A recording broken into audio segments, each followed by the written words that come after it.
Okay, so let's proceed to letter C. So again, this is the question for letter C.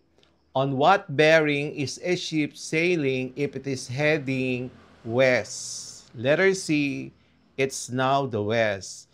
So you can now draw.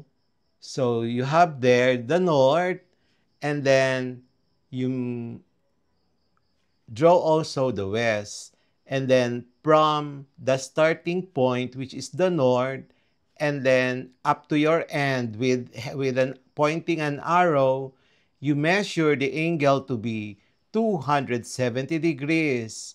So with that note, the bearing is 270 degrees.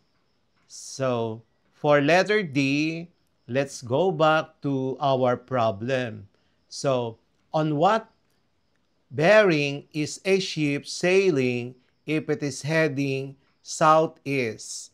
Looking at our figure, you see there south, southeast. So you just draw the north and then the southeast and then measure the angle. Notice that the north is southeast, southwest, northwest. These are actually at the middle. I mean, it's in a 45-degree angle with respect to the horizontal west-east. So let's proceed to letter D. So drawing now the north together with the southeast. So take note, our north has an arrow, our southeast has no arrow. And then you now you now determine the angle from north to southeast. So therefore, 90 plus 45 is equal to 135. So the bearing is 135. So let's go back to our answer, to our problem. So what about northwest? So when you look at our figure here, uh, northwest is located near the north, and northwest is 45 degrees with respect to the west. So if you measure the angle from the north, that's 270 plus 45 degrees. So let's now uh, this is the solution for our letter E. So drawing our north with an arrow, and then northwest without an arrow. So measuring the angle from north to northwest, that's 315 degrees, or that is actually equal to 270 plus 45, which is then equal to 315 degrees. So therefore, the bearing is 315 degrees. Okay, so example 2.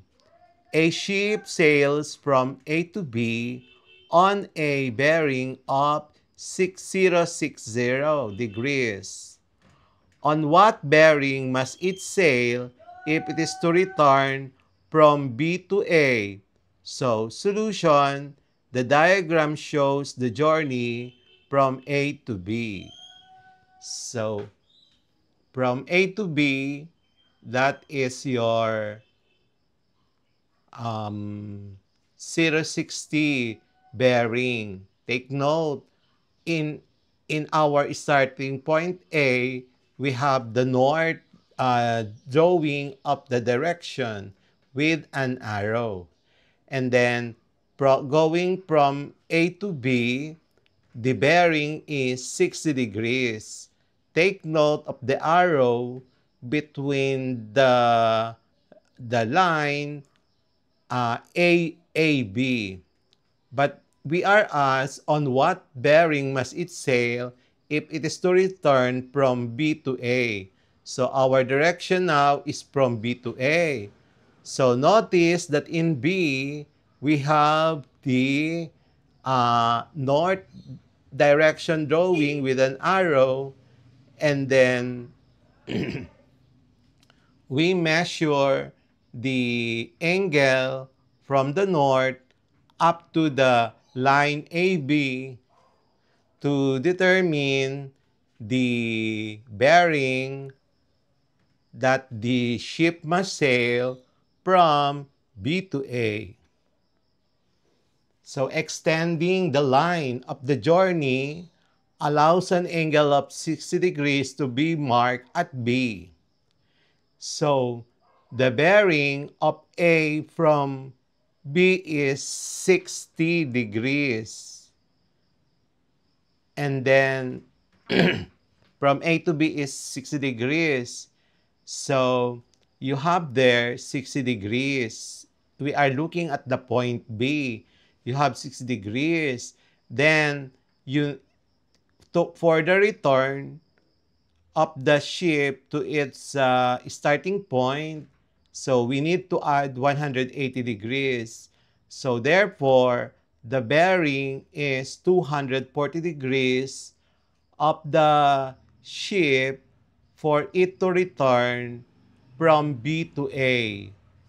And this is what we call the back bearing or a reciprocal bearing.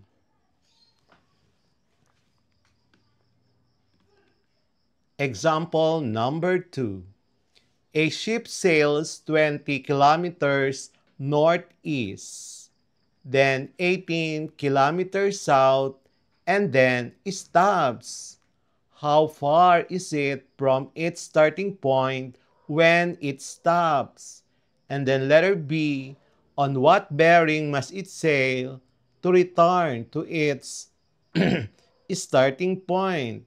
Our solution, the path of the ship can be drawn using a scale of 1 centimeter for every 2 kilometers as shown in the diagram. So first, the ship is sailing 20 kilometers northeast. So when we say 20 kilometers, when we draw it, we multiply it by 1 centimeter over 2. So 10 kilometers is the same as 10 centimeters when we draw it. So north is, you know already the location of north is. So that means after sailing northeast by 20 kilometers, it will then go south and then stops. So this is the illustration. So we have our northeast, we have at point O, which is the origin. So as you see, we have a drawing of the north with a line. So northeast is 0.45, has a bearing of 0.45. And then from 0, you measure 10 centimeters, which is equivalent to 20 kilometers using our scale. 1 centimeter is equal to 2 kilometers. And then after measuring, traveling 20 kilometers northeast, it will then move to the south. So we draw again the north, and then from there, it has a bearing of 180 degrees. And it will then travel 18 kilometers, and then it will stop at point B. So we are asked to determine the distance from the origin and also the bearing. So the distance BO can be measured on the diagram as 7.3 centimeters, which represents an actual distance of 14.6 kilometers. So look at our figure. We measure from 0 to A 10 centimeters. And then we measure from A to B 9, 9 centimeters. And then we measure B, point B to point A. And our measurement is 7.3. So the actual distance is double of that value, which is 14.6 kilometers. Knowing that our scale is 1 centimeter is equal to 2 kilometers. And then the bearing of uh, the origin from B can be measured as 285 degrees. Note, remember to always put the scale on the diagram. So you will then be using a compass. You need to measure the bearing at point B going to A. So starting from the north, and then it will end, and you have there an arrow in the line OB. So using the compass, it is determined to be 285.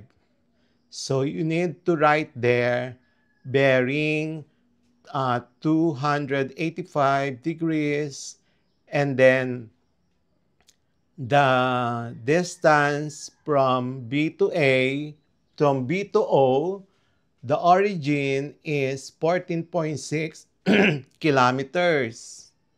Note there that our scale is 1 centimeter equal to 2 kilometers, as has already been explained in the